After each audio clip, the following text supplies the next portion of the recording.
evolution of action figures and collectible culture.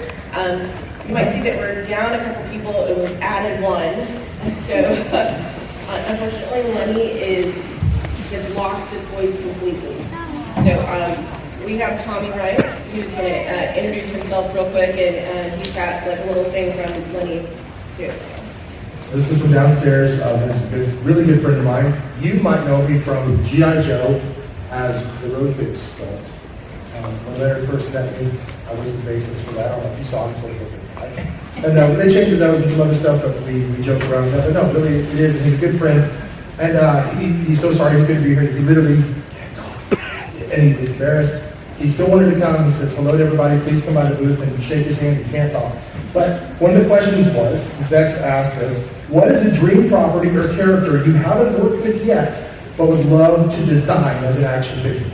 And to my astonishment, one of my favorites of all time, back in the 80s, you know this stuff, the Battle Beasts. He loved the old Battle Beasts, rock, paper, scissors, or water, wood, fire, and the Frill Lizard, which I don't know if everybody can see. But he would love to do that. So if you want to look up Frill Lizard, that is from Leonard. He says, thank you again, everybody, and you'll see us probably next year in Hall H. I'm going to do a video game. I can't tell you anything about that. But I'm working with these great people and working with some toys. As it is, Leonard says, thank you so much, and he's very, very apologetic. And thank you for your time. Bex.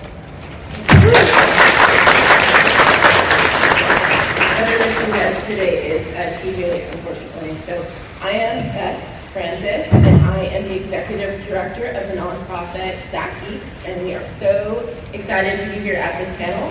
And I'm just going to go ahead and go down the panel and let these wonderful folks introduce themselves. Hello everybody, my name is Rich Meyer. I am a television producer and toy mini hats I produced the series Toys That Made Us on Netflix and Toy Story Review on Amazon Prime. I co-host a show on YouTube called Secret Compartment, which is kind of like Mystery Science Theater, Space Coast to Coast, but for toys. And and just an overall just professional nerd. And nice to see all of you. Hi guys, my name is David Bonner. I actually work alongside Rich. David and I are best friends. We can sell companies. We help develop not only the toys for the sale, but also we work on the Toys That Made Us on Netflix. I go back to Spencer Gifts, where I work on kids, Mattel and Hasbro, Toy Biz, when Toy Biz worked on bankruptcy and help work on Marvel Legends and Spider-Man Classics and a bunch of their first movie stuff. And eventually into Hasbro, where I created the Marvel Universe line and worked on a whole bunch of things. Actually worked alongside Lenny. Me and Lenny are both from New Jersey, so I'm not buying that Lenny's kind of sick. I'm kind of buying that he had a hard night last night. I know how we roll. I mean, it's Comic-Con. You know how it is. Right now, it's the Sunday blues. But I don't want to take up too much time. But, I work for a lot of different companies. Worked at Mattel, with WWE, and throughout the community now, working with independent toy creators to help bring their toys to fruition. So, thank you guys for coming, and let's enjoy the conversation. Thank you.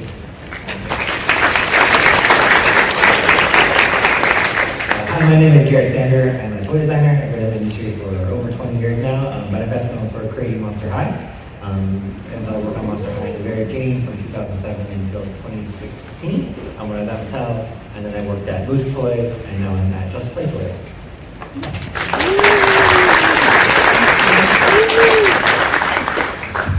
My name is Scott Zillner. I run Toy Wizards, toy-wizards.com, as well as multiple events in the Los Angeles area. I've also been a designer and painter in the toy industry for almost 20 years, right at that edge of 20 years. And a big passion of mine is toys. It's been that way the whole time. I've been on several shows as a toy historian, and this is one of our plans here, to come out here and talk toys.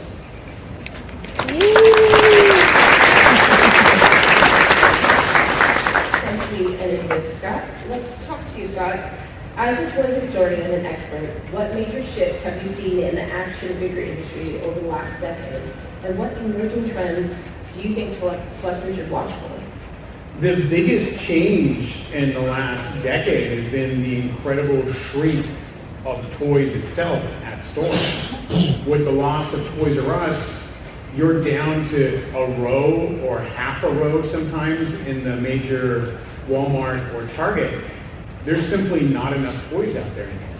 And the toys that people want to buy are being made far less than they used to be.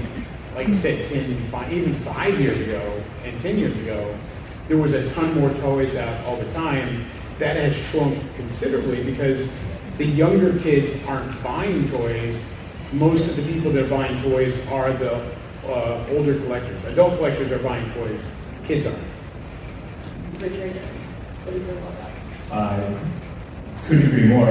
It's one of those things, my show host on Sleeping Park and Nick and I talk about is how, like, you know, it's kind of feels like we're a bit of a dying generation. Like, you want to believe that younger generations still have the same sort of like tangible attachment to toys that we did growing up. And, you know, it's not completely untrue.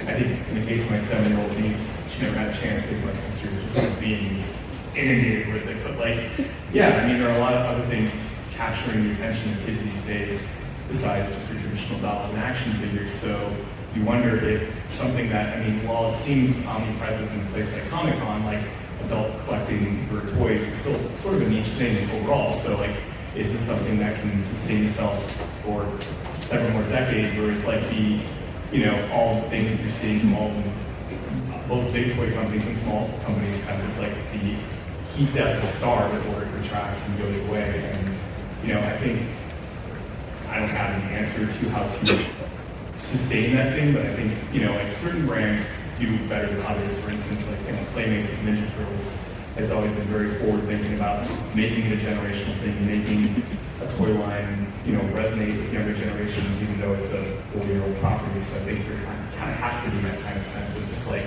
not only catering to the adult collectors, even though in a kind of, you know, very offset sort of way they spend the most money, but also invest in the future too, so you still have someone sell toys to you in 20 years. I don't know, I have a different perspective because a lot of the toy companies, I mean, you know, like from Mattel, there's a lot of creative people in these companies and they always present new ways to play and new toys, but honestly, a lot of it is shot down from senior management before you guys even get a chance to see it. Because it's a self-fulfilling prophecy that there has to be content behind the property, or it has to be an action figure, or it has to be a doll. But like back in the day, I mean, we had hula hoops, slinkies, you know, the Eagle Knievel stunt set. We had so many different toys that from the late 60s, 70s, and 80s, it was like people were throwing stuff on the walls and seeing what's stuff. That was actually a toy. Right, you're right. Now, there's so much thought into what product's going to support the movie, or what's going to support the content, or who's backing the IP, what the IP is up of. And we live in this world where it's movie stuff, and the movie properties that are at the top right now are the superhero movies. So you see Batman and Turtles and Spider-Man and Batman and Turtles. It's the same thing over and over again. Whereas I wish that a lot of you guys could actually see some of the designs and concepts that come out of different departments within the toy company that you guys never even see, whether it's backed by IP or not. And they're toys, like toyetic, playable, story-driven, mechanized toys, and they get shot down every week by senior management. I mean, Monster High almost didn't happen because we were waiting for a live-action movie to happen. They wanted a live-action movie. We actually started working on Monster High in 2007. They got 2010, so we were waiting for a live-action movie, We got pushed out twice. At that point, I thought the line was dead because I'd never seen anything survive being pushed out twice to Mattel. And then we had a big management change, and we're like, why are we sitting on this property? Everything had been tooled already to go out, and we're just sort of holding on to it. And so we got some money for some webisodes, and we were able to finally launch the brand. You have to be a renegade Yeah. to do stuff like that. And in order just to get the attention that it deserves, but then it becomes a thing about because now this, strat plan is put behind it, and it has to meet a certain trajectory, has to be there, has to hit a certain goal, and now you gotta start taking your dollars away before you even get a chance to play with the cool. And it's kind of like a catch-22 because what Dave and Garrett was talking about, original ideas and fresh IPs and new characters, that stuff is happening. It is happening in the independent toy space. A lot of amazing companies around there doing fresh stuff, but it's one of those things where it's only reaching the adult collectors because, again, to get it into the hands of children, actually catch their attention, like you need to have the toys in some form of retail, and that's only ever going to go to the places that have the most money for that kind of real estate, and everyone's, like I said, so risk averse right now. No one's taking chances on anything.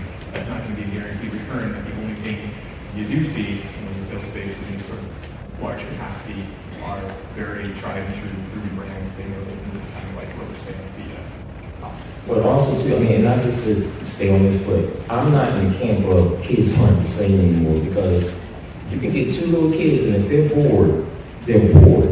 And kids need to be preoccupied, and that's always going to be a thing. There's always going to be kids always going to be preoccupied. But right now, there's a lot of designers and companies that's not thinking about the kid, they're thinking about the bottom line. And that's part of the reason why you don't have a lot of these toyetic experiences anymore. But the kids, they're just being directed to where they want to go to, and that's going to be fun for them. And you're going to lose out. And these arguments said about the radio, they said about the TV, they said about the home video game, they said about everything. The kids remain the same. You just got to cater to their loves and their imagination. Well, let's talk about collectibles and figures as well. But is there anything today that you think perfectly represents today's pop culture and why? Oh, Lord have mercy. Pop culture is such a big word now. Actually, I mean, just off the top of my head, well, see, here's the thing. You kind of have to preface it by today's pop culture or my pop culture. It's a very, vast canyon, but there are some things that certain companies are doing that I feel almost did they create that for me other people? I mean, for instance, the things that, Mac is doing with Vancouver trick-or-treaters. It's something in my wildest dreams I never thought would actually be a thing, or didn't even conceive the idea that someone would want to make that, but they did, and I love it. I have 30. So But that isn't new pop culture. No, it's not. Vintage pop culture is becoming new pop culture. Yes. All they can do is take ideas that's already, like we've said before, it's tried and true concepts and ideas. How can we reconfigure? And anything they're selling to adult collectors Right. is a retro flashback rehash. Sure. And Right. I mean, even with Voodoo, it's like the baby babies of today. Labubu is Monchichi. Yeah, exactly. Yeah, So it's a like rehash of Monchichi Monchichi with Weenie Babies. Right. So it still has those the flavor, even though it's in a new era, but now it's like everything is just so repeated, and for me that's we have so much in pop culture now, but at the same time it's kind of stale, which is one of the collectibles we have that I'm working on is the Bandito 112 scale vehicle. We actually launched a music streaming channel with it because every car doesn't have music, and I love Grand Theft Auto, so I like just getting in the cars and go around listening to music and knock people over. So it's kind of that was our way of extending pop culture and layering it with the collectible, was getting independent music artists and having that music not only about the vehicle, but just the love of hip hop and country and the electronic music and everything. So we had to kind of go there in order to bring, in a sophisticated way, to bring pop culture element to the car. But it's also kind of experiential, and I think that's something that a lot of younger generations are now kind of geared towards. It's seeking out these experiences and things that kind of are unique to millennials that have their sights on. So if we can introduce experiential element to toys. Like that's another thing that we might use to kind of pull them away from this, other competing senses of distraction. I think, I was say, I think a new piece of pop culture that's come out is your Monster High dolls. But yeah, like that's a kind of new in 2009. I mean, but, They're no, vintage now. but it's not a rehash of something we had 20 years ago. Yeah. Right, it's fresh. It's a fresh idea, and in the girls' market, which is traditionally we've got Barbie, and if there's any Barbie competition, it gets killed. This is a side thing, is that you can collect Barbies, and you can also collect Monster High. And I know a lot of girls that don't collect Barbies at all, but they do collect Monster High, both young and old. Yeah, we found a very unique blend of collectors and kids for Monster High when we first launched, which was hard in the beginning because we tried to do it for both, but everything being the kids, there was a big collector community that now is getting service. I'm not at the company anymore, but there's this collector line that everyone does, and it's really cool. But I will say, I think too, like, it's hard now, if there is something in pop culture, like K-pop Demon Hunters is huge, but there's no product for it because everyone was waiting to see how it did, and everyone's clamoring to catch up to try to make it the moment, but everything's behind. So like everyone's like risk averse. They don't want to like take a chance on this new property that nobody knows anything about until it proves itself out there, and everyone's chasing sort of making for it. The risk part, right? I mean, like I love James Bond. When I was a kid, I was running around, can I have martini, shaking,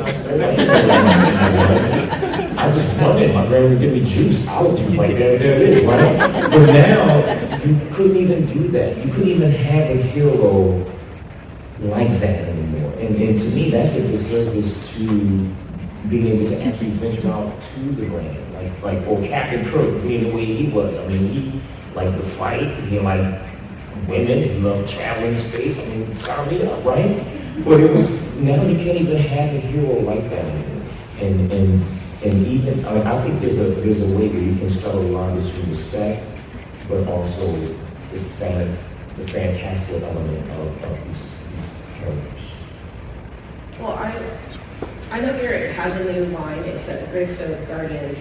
So that is something that is like new in this industry. So maybe you could tell us a little bit about that and those inspirations, because I think that's an example of something that's like...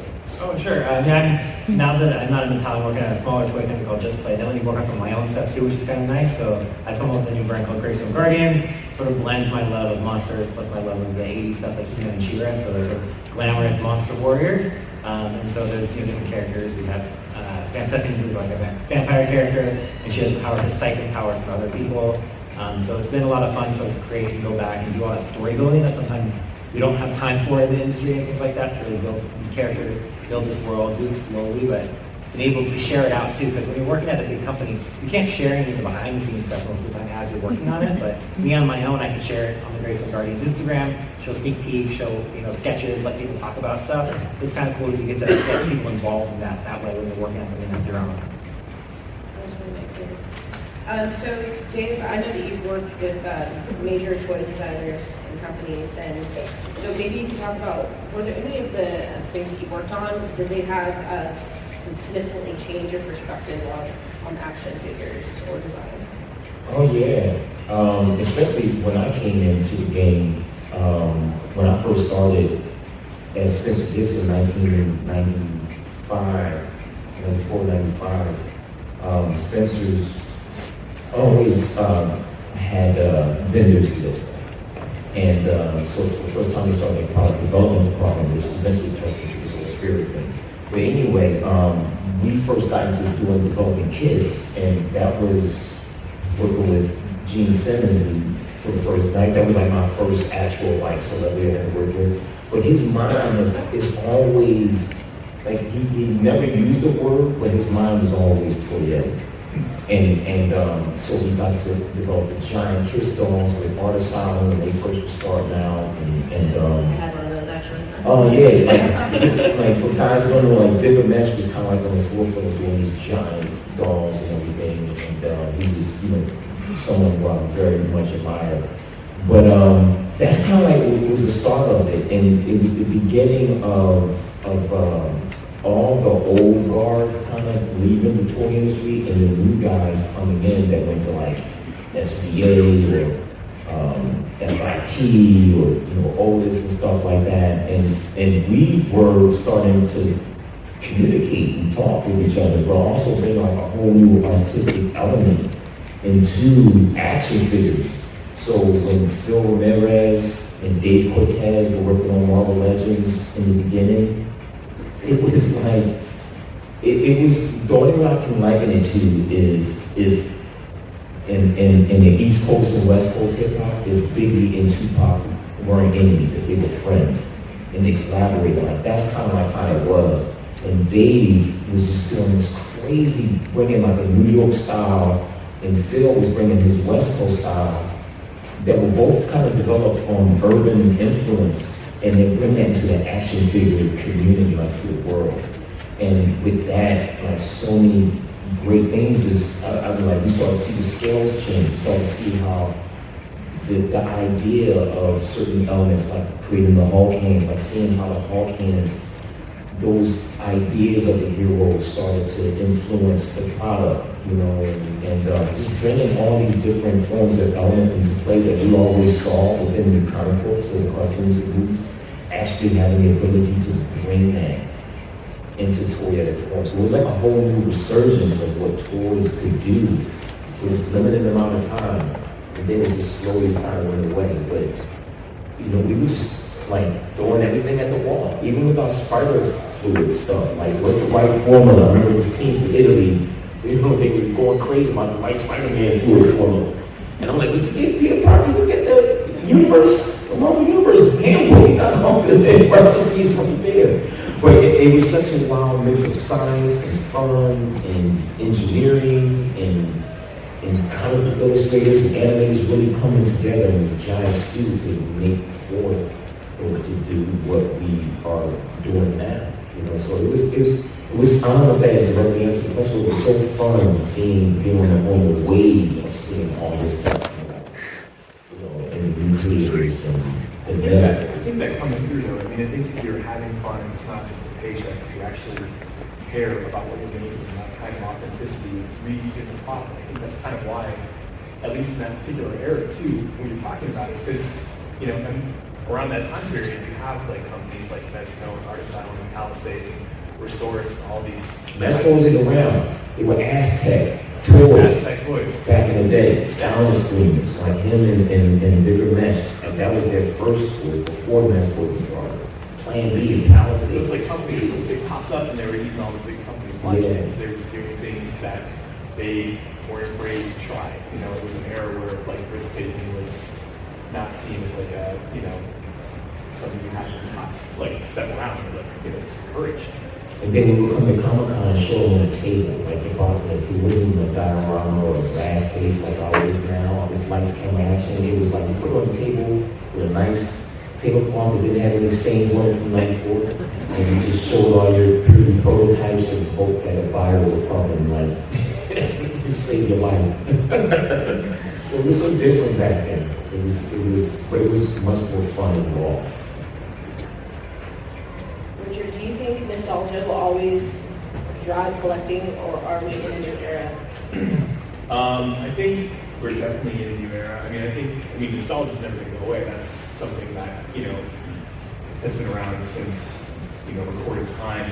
But I think there's going to be new ways that are going to propel this stuff forward, because I think, for better or worse, there is a kind of unique aesthetic to kind of, at least our generation, and that kind of like being around when all this stuff really kind of like became condensed and like propelled in front of us on Saturday mornings on television or something. It was just the way it was marketed, was, you know, just inherently conducive to creating this sense of nostalgia the way we know it, as it's like intrinsically linked to toys and pop culture. And I think, you know, with a lot of the way that media changes, and with a lot of the way that we're not just seeing in front of televisions and things are all watching their own time and streaming, and, you know, verticals and whatnot, it's a whole different paradigm shift from how we consume media. So I don't think the exact kind of nostalgia that has kind of fueled all of this for like the last like 40 or so odd years will remain, but it'll be something different. But I mean, maybe again, it can lead to a kind of new landscape of fresh ideas and fresh IPs that aren't just relying on the same things that have been regurgitated and repackaged to us over and over again, you know, adding video. Very true. Fingers crossed. Yeah, I know you kind of, you guys were talking about this earlier, but when we were talking about the market of toys, and so do you feel that the market influences the toys, or do the toys influence the market? Where do the fans really play a role in that? Garrett? I think it's really different now with social media because I think the fans can really play a role in it. They comment on things with their opinions. It does make change and the companies do listen. That's prominent this show because Mattel announced a new Snake's Lair. And this is something that the fans voted on a design. Mattel made it huge and different from the original concept. And the fans hated it. I actually like it better. Yeah, but because of that, Mattel took down the project, went back to the design board, and re-released at this show a new Snake's Lair that more closely represents what the original art was. It's still a bit high on the price-wise for what we're getting, but they redid that entire fan project because the fans said, we don't like this, we want something else. And that's I don't think it's ever been done in the toy world where the fans said, you need to change this, we're not gonna. Oh, no, buy it. no, contrary. I mean, that is the reason why Marvel Legends is around today. Because the fans raised hell, you know, excuse my language, but I mean, from the moment Hasbro got the license to the first Savage Land to the animated Wolverine, all of you guys remember that was heresy. And I mean, it was so many things that Hasbro got wrong that, and they were willing to just cave into their own, but the fans really drove not only the character selection, but how things were done, the articulation, the deco. I mean, they're the reason why, you know, a lot of Marvel Legends are still around today, you know, and also too, to a certain degree, even WWE, like WWE really listens to the fans, even when we think that they're not, like, even during the show. And you really get to see how the WWE line is very much a byproduct of the show. It's like one of the most diverse lines that's out there, but I think that's indicative of the fans' input, the fans' fervor, the fans' passion about these. But I think that the fans have way more power and control than they give themselves credit for. I know the WWE line under Mattel is much more forward than when I worked on it with Jax. Because when I worked on it with Jax, it was constantly about, well, we can just make another Hulk Hogan. And we can make another, like, it was all about reusing the parts and not thinking outside of, like, how many figures we're doing. It was a constant refresh of the classic figures. Rest in peace, Hulk Hogan. I know we had some stuff with you. And now, like, every wave is all new figures for Right. in most parts. And that's something that we never did with Jax. It was always doing classic figures because they didn't want to make any new molds. I mean, I would kind of hope that the fans even had something to do with this Superman suit change a little bit, which I can't stand, but it was just more baggy than it was before. And I guess by the outrage, it somehow became a little more form-fitted, but it still was bad design to me. I'm going to fight anybody.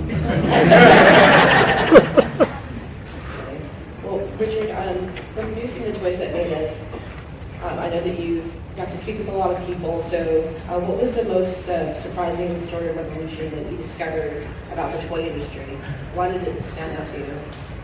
I mean, this one, I think at this point, has kind of been repeated a lot, but to me, it's still always struck me as wild because it kind of defied what has become just almost a truism, like, oh, this is just how it happened, but there was this, you know, common misconception, and again, it's not that he didn't make anything later, but like, it's a common misconception that George Lucas kind of like very craftily negotiated this, you know, precision sort of deal with Kenner and 20th Century Fox that he would take a very reduced paycheck and he'd get all of this money back in toys because he knew there was going to be, it's just, and obviously whether or not he knew that to be true or not, it was actually Kenner who negotiated this insane deal because, again, it was such an unproven property at the time, and toys in general, like, I'm not telling you guys anything you already know at this point, but like, television was the big kind of just like guaranteed sort of place to invest in toys because it was on all the time, and it's just this recurring thing, and it was just constantly being refed into, the toy buying psyche. And movies were this thing where they would be in the theater, they would play for a while, they'd go away, and people would forget about it. Because again, it's people on video too. So it was just kind of like, I don't really put your money on that thing that people are going to forget about in 3 months. But like, no one wanted to do Star Wars toys. Kenner found something they did, and basically, just made bank on the deal, and basically took Fox to the cleaners. And no one knew that until we just had this very chance opportunity to talk to a lawyer from Kenner who had all the paperwork and very nice, kind of tidy, well-organized binders. Well, and like, it's one of those things where you're lost. This changes this whole urban legend about how all of the financials work for this particular, landmark property. But yeah, just have those kinds of deals get made and have things kind of just like telephone into something completely far-fetched. I bet you were going to mention how hardcore Marvel was really. So it was. If you were to ask me what my favorite part of working on Toys That Made Us would be, it was the day that Marty Abrams came to our offices in Burbank, just because he was in town, he wanted to drop by and see how things were going, and he walked into our post-production office and sat down and just kind of like held story time, and it was just like slowly people, like editors, would pop their head out the door and be like, what's going on in there? And like, You guys know who Marty Abrams is? Marty Abrams is the godfather of action. He was Tommy Fall before Tommy Fall. He was every just crazy, wild, exaggerated stereotype. Ego action come to figures. life in this. He had Marvel, DC, Kiss. Yeah. He had everybody. Everybody. Micronauts. Before like 1980. It was this larger-than-life personality. You can script a better fictional character than Marty Abrams in real life. But yeah, he's on that just kind of telling He was stories. hardcore. Yeah. I don't want to say gangster because that might get me in trouble. No, you can't say that. You can't say that. But he was hardcore. So, kind of deal. Marty Abrams taking out telling stories all day. On the Star Wars now, I'm just curious, like, who has a Star Wars figurine, like, owned one at least once in their lifetime, right? I think those hands are a bit low. People are just shy. Yeah, let's see it again, one more time. Okay, that's a lot better. Truth be told. I don't know how somebody is in Comic-Con who hasn't owned a Star Wars figure. I know. Are you North Korean plants? Also, Lego burying the molds so no one can reuse them because they were so precious about their IP was another story where it's like, hey, this needs to go in the full load because this is bananas. And I guess Ruth Handler, Ruth was, now she was gangster. The Mattel story really should be a Netflix It series. should be like this scripted madman sort of just like, They had everything. Like, backstabbing and broken. they had it all. They had it all. I would have loved to have been a fly on the wall. Because the amount of money that these people were making back in the day, they were making bank. That's why they were smiling. They were making a lot of money and they were partying. You can do a whole season on Jack Ryan, who worked at Mattel, not like the Tom Clancy character, but Jack Ryan, who was designing dolls and also doing wild stuff after work. But yeah, We don't know if they're not the same guy. that's true. Tom Clancy could have written that character after. I think overall, the wild thing about the toy industry is that there's a toy industry that you guys see that is projected. The thing is the real toy industry, and it's so much fun. And like a lot of us work together, like even at different places, so we have a lot of overlap with the same people. And it's kind of like a lot of legacy that's passed down. So you hear stories of how like the guys created and or like G.I. Joe, like some of the stories are so wild, and kind of what happens as you building out your team and building out your community within the team, you kind of have these same wild stories. Like I'm quite sure you guys upstairs have some wild stuff, but we won't talk about it. But it's just so, the toy industry is a fun industry to be in because you work with so many like-minded individuals, and so it's. I know from my side, in the companies I work for, was hearing the consistent stories of Artist Island and Digger. And literally, they were the rock stars of toy guys. Man, let me tell you. Also, your stories, like you and Jesse and everyone at Toy Biz, like they would tell me stories like ages ago, and it was like Wolf of Wall Street, except instead of money, it was toys. It was like the Marvel Wolf, and Toy Biz was on top. I'll just leave it at that. If you guys don't quite understand the depth history here between Toy Biz and Marvel Legends, Toy Biz was a toy company making figures for Marvel early 90s, and the figures became so successful at one point Toy Biz owned Marvel. And they lost it somehow. I don't know what happened. Too much party. And they lost control of Marvel and sold the license to do Marvel characters to another toy company. So here's a toy company making so much money with toys, they decided to let another company, Hasbro, make their toys. They licensed out their own stuff. And with that, they continued the most popular line, which was Marvel Legends. And that team that made Marvel Legends and Marvel Universe, Dave here is one of those people responsible for that line that set the 6-inch platform for toys. Why we mostly collect Star Wars Black and Marvel Legends and G.I. Joe Classified is because of the work they did in Toy Biz. And Vonna here is part of it. It was so unorthodox at Toy Biz when they stopped making toys and they gave the master, well, sold the master rights to Hasbro. The Marvel team kept making toys and they came out with Legendary Heroes, which was a direct competition with us, and they're approving our stuff. It was bad. It was, and they totally spanked us too. It was made even worse, but that hit Build-A-Figure is still huge money to this day. I don't know if that stuff can be done legally anymore. But yeah, it was like the Wild Wild West. In fact, if you have a Jim Rhodes War Machine figure, you also have a David Bonner figure. That's me. And I love Jurassic Park on it too. That's super awesome. A moment ago, you guys were talking about community.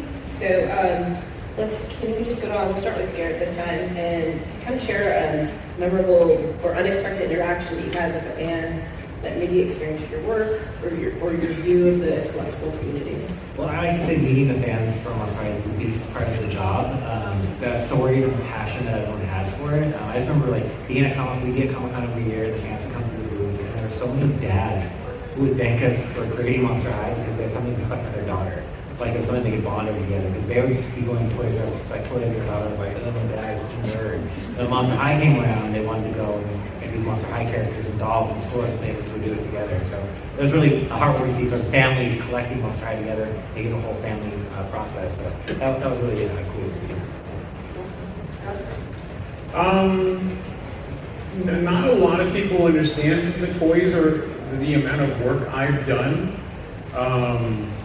There was a good span of time in the wrestling world where I was working for Jax, and Jax would do 13 lines a quarter. They would have 6 to 8 figures per line and release 13 of them in a span of just weeks on the shelf, and we would do a lot of those. And so I think the best thing I ever did was walking through Toys R Us and realizing half of the row was stuff that I worked on. And then I painted that guy, that guy, that guy, because I would work on both sides of the stuff. I'd be doing Star Wars or Power Rangers with Bandai, and then over here is an entire wall of something else I did. And then there was the figures that I didn't even know what they were, and now they're on the shelf. I'm like, oh, I guess that's what that is. That's Subterra? What's going on here? Sometimes you don't know because you do so much work, and then you tell people like, oh yeah, I painted that. And I'm like, what do you mean? I'm like, well, here's this wrestler chick, and there's designs on her outfit. You can see my name. I put my name right there. And that was some of the real fun stuff, is where you could sneak stuff in like that, and then people would just be blown away that not only do they have your figure, or it's them, and you have your name written underneath their armpit somehow. That's a lot of fun.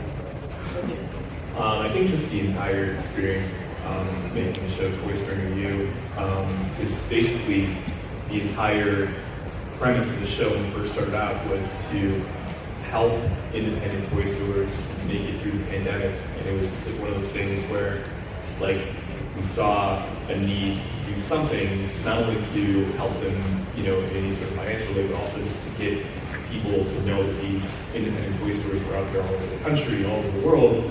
So like we really wanted to make sure that there was something that touched upon all sorts of these different kinds of independent businesses, because I mean, in every case, it's like a labor of love, these stores that these people ran, and each one had this incredibly unique, precious story and a reason why they decided to open that store, and what made their store unique, and just getting to know all of those store owners, like Terry and his wife, 1313 Mockingbird, JD Down. I mean, like so many amazing personalities and so much just warmth and reciprocal appreciation for what they were doing, what we were doing with them, and kind of I talked to so many of those people on a still semi-regular basis and stop by their stores whenever I can, but like, yeah, just kind of being able to give them a chance to show their story and kind of let people know that they're out there was something that I'm eternally grateful to be a part of.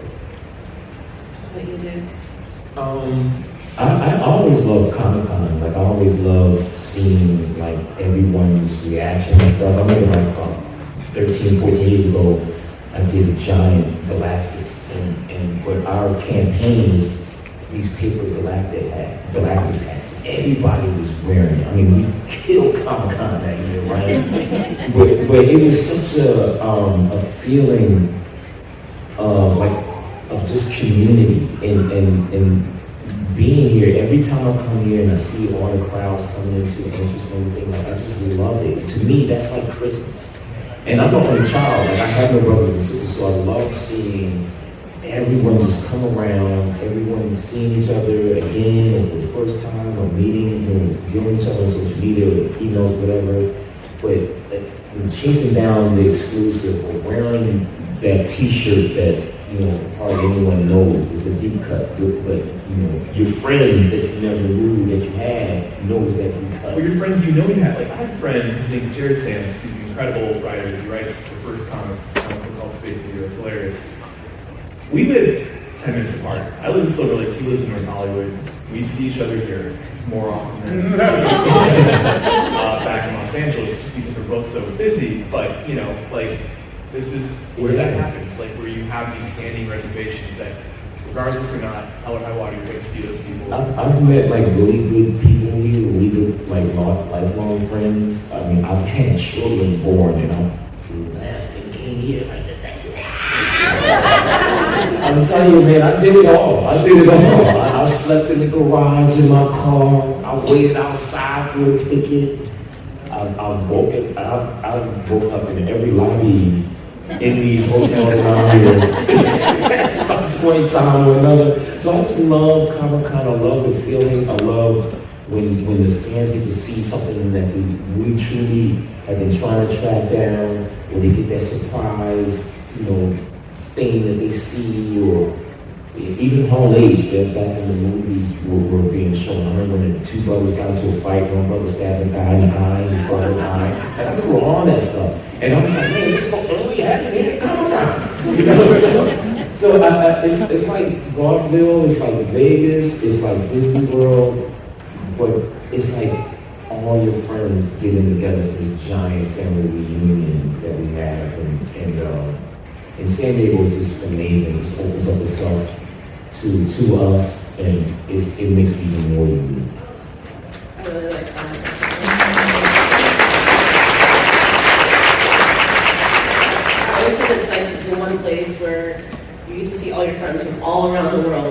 they come to San Diego, and so it's like once a year, we all look forward to it, so. And you can always tell when somebody says, man, he's shorter than I thought he was.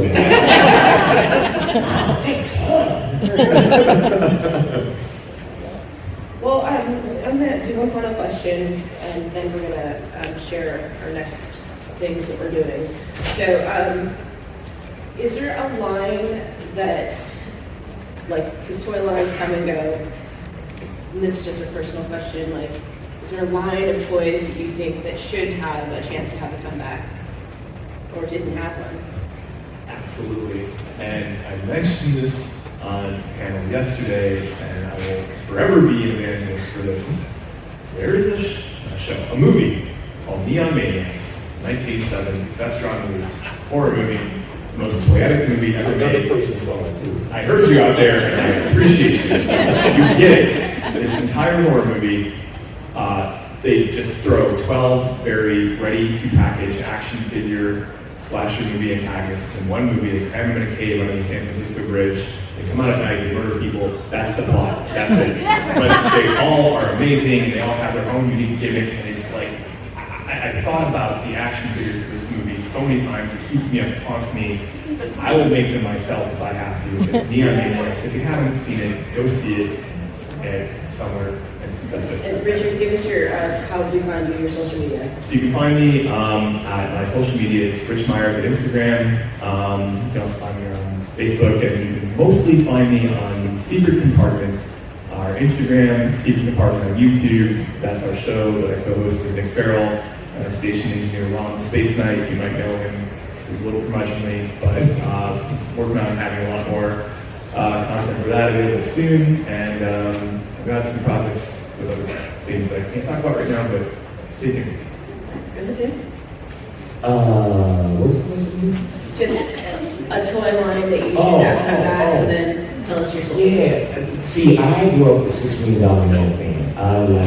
I still run around in slow motion. So for me, there was a cartoon called Bionic 6. I don't know if you guys remember. Yeah. Oh, I love Bionic 6. And Bionic 6 was supposed to have Steve Austin and like Jamie Summers supposed to be them and their family. But I love that cartoon. It is so amazing. I always wish there was a toy line off of it, and I kind of kicked myself that I haven't. I can just ask myself to do it. but I know that it's a lot of licensing, jungle and all that stuff type of. But for me, it would be Bionic 6, hands down. And your socials. Just type in David Bonner and it'll all come up. For better or worse. Yeah, Instagram, Facebook, it's all David Bonner. I was going to say Bionic 6 too. I love that you see Bionics on. It was really great. But if I think another one, I'd probably say Golden Girl and Guardians of the Gemstones. So it came out right at the same time as She-Ra. It was like planned. It wasn't planned. It was very similar to She-Ra, but it's a beautiful line. It's like Frank Frazetta She-Ra. Yeah, like Amazon warriors and beautiful places and castles and horses. It's absolutely amazing. But it sort of fell by the way that She-Ra got so big. So I'd love to see that one come back. And then my socials are Garrett_Sander on Instagram and TikTok. I just joined TikTok because I kept getting asked to join TikTok, so I'm there. Don't really know what I'm doing, but I'm trying. And yeah. So. Thank you. All right, Scott? Alrighty.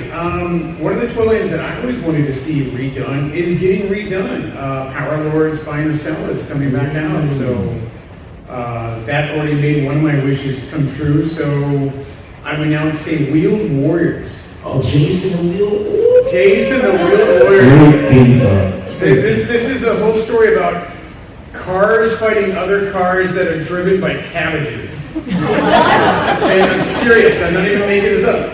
And this is one of those weird Mattel lines where they made the toy and put the toy out and put an animation out at completely wrong times. They didn't match up. The story on the toy box doesn't match the animation because it took so long to make animation for it.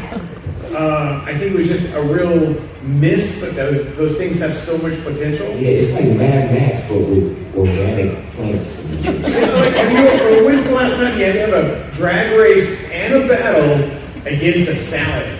That was what was going on. It was weird. And that stuff, I would love to see a refresh of that. You can find me at Toy Wizards or Scott Zillner on all platforms. And again, thank you guys so much for coming out here. I thought we'd have 4 people, and there's more than 4 people.